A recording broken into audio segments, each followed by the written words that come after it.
All right, so get this. You sent us a Wikipedia article on Zhilei Zhang, Chinese boxer. Okay. On the surface, it's like your typical career rundown, right? Olympic medals, championship wins.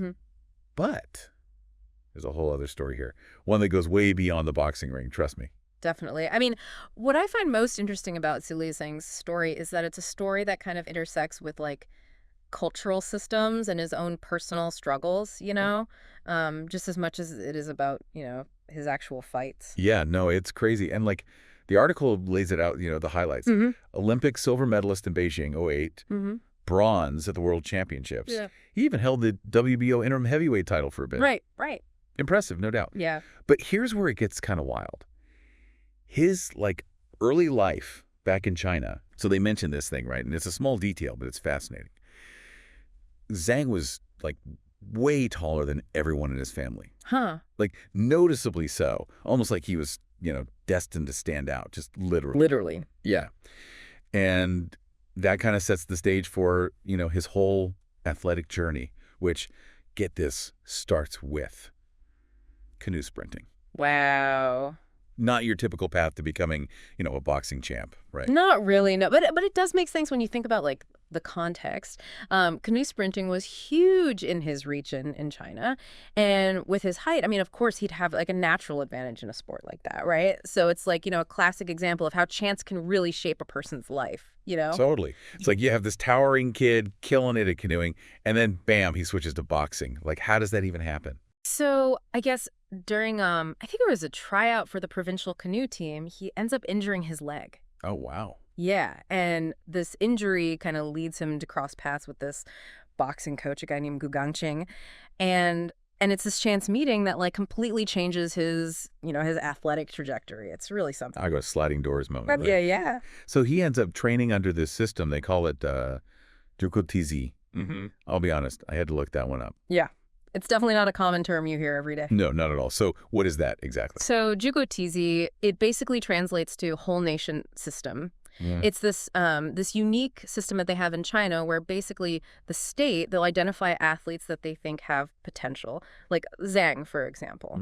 And they basically throw all their support behind them. Coaching, housing, everything. It's almost like being, handpicked to be a sports star for the country. Wow, like a government-sponsored athletic career. Yeah. But, I mean, that level of support, it's got to come with some strings attached, right? Oh, absolutely. And that's one of the things that the article brings up, right?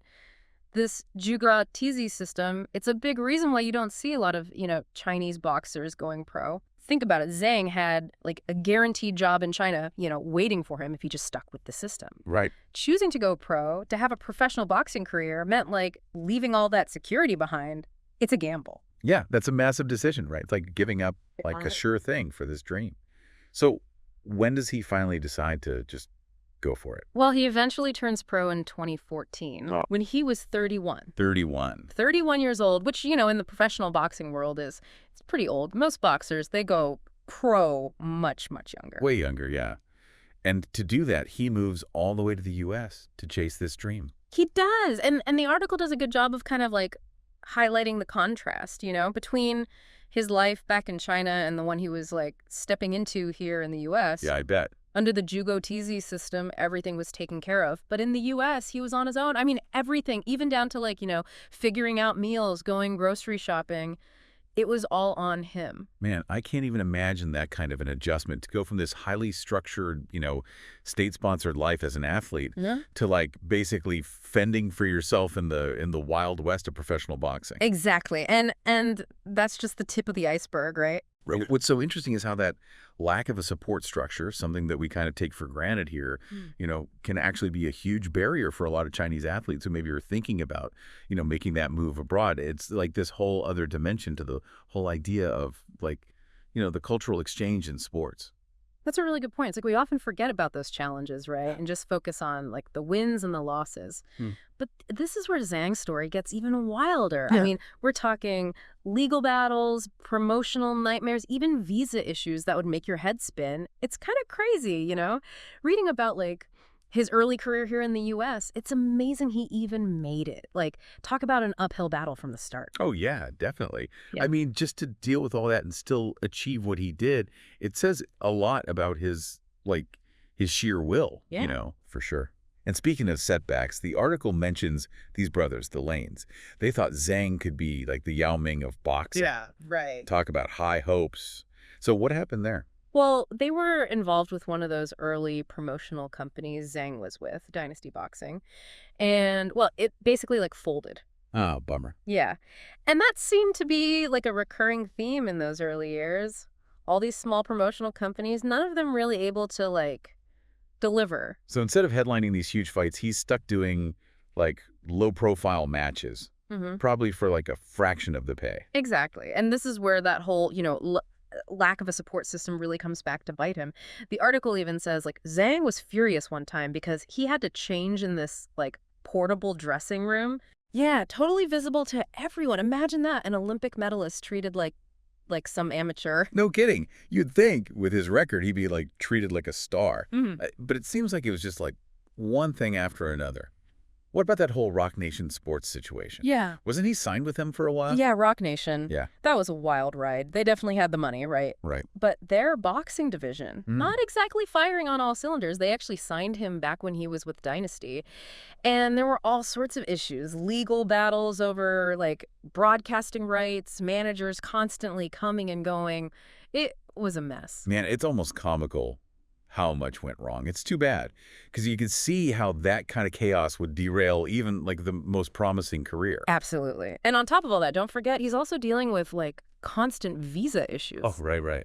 Every time he had to go back to China, which wasn't often, he'd have to reapply for a new single entry visa just to come back to the U.S. It's insane. Man, it's every time he started to gain some momentum, something would just pull him right back. So what about that Jerry Forrest fight? That wasn't exactly a win, but it kind of felt like a turning point, wouldn't you say? It totally was. Yeah. Yeah, the Jerry Forrest fight, which, ended in a draw, it actually revealed something way more serious than just a loss on his record. Mm-hmm. Because after the fight, Zhang actually collapsed. Yeah, I remember reading about that.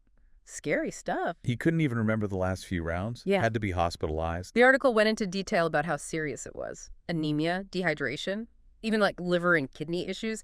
It's amazing he was even able to finish the fight. Right, and this is where, those cultural differences we were talking about earlier, they really come back into play. Remember how he was basically on his own here trying to make it. Mm-hmm. Turns out his diet, which was really heavy on Chinese tea and, well, without a nutritionist, it was severely lacking in a lot of essential nutrients. Wow. So even at that level, the highest level of the sport, you see how important that behind-the-scenes stuff really is. It's a good reminder for everyone, athlete or not, Yeah. right? Yeah. Got to pay attention to what we're putting in our bodies. 100%. It's all connected.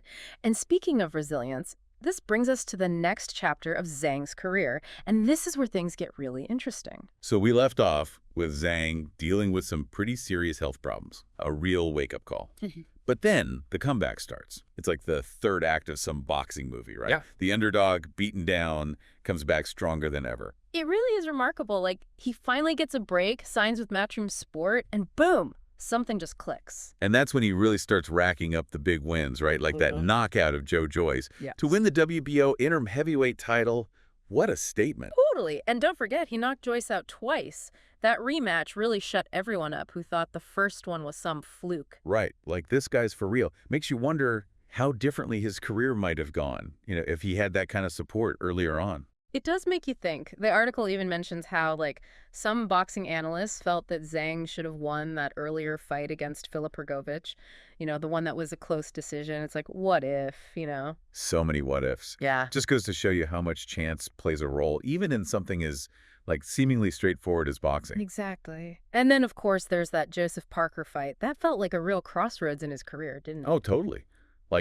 Beating a former champ like Parker, that would put Zhang right up there with the elite. Yeah. And it was close. Yeah. Went the distance, decided by majority decision. Yeah. A split second here or there, and it could have gone the other way. I think one judge even scored it a draw.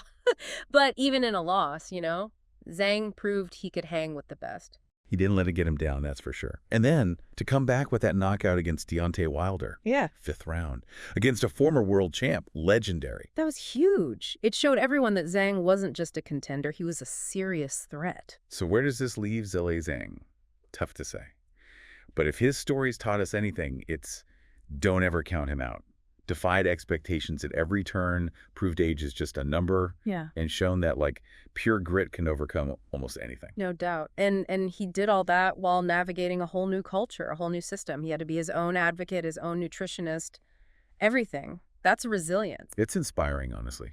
Goes way beyond boxing. It's about the power of, like, determination, the importance of really understanding different cultures, and, yeah, even just the unpredictable nature of life itself. Well said. Zhilei Zhang's journey is far from over, and I'm really looking forward to seeing what he does next. And on that note, we're wrapping up this deep dive into the world of Zhilei Zhang. We hope you've enjoyed coming along for the ride. Until next time, keep exploring, keep questioning, and keep diving deep.